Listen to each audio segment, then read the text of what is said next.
Pahimangno sa publiko, pagmatngon sa mga mangingilan, ani ay nadakpan sa dakbayan sa Talisay nga nagsulisit gamit pa ang pangalan sa mga government officials.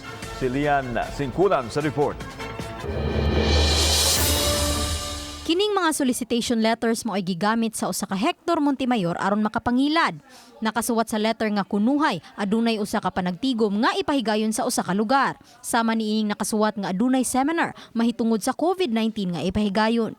Apan may gipakapin nga laing papel aron makapangayo og solicitation. We conducted operations which resulted in his arrest yesterday. So he also admitted, no?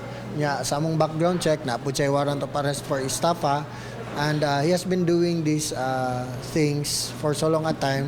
Gani iya panggigamit ang mga pangalan sa mga government officials sama sa mayor sa dakbayan sa Talisay. Ako nalipay lang ko na nadakpan na gyud siya kay I heard he was using other names already of other mayors from the mayor of the city of Cebu. So hopefully we will put an end to that.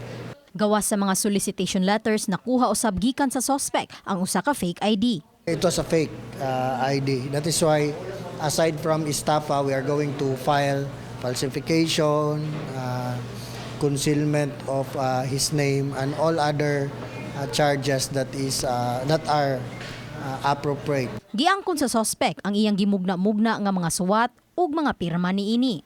Iya sab gitugan nga dili lang mga taga Talisay City ang iyang gipang biktima kundi lakip na kadtong mga silingang dapit. So nagmahay ko but I need to accept kaya sige buhat man siya nako.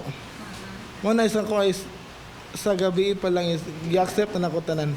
Uban ni Renante Quiñones, Lian Singkulan, Balita Besta.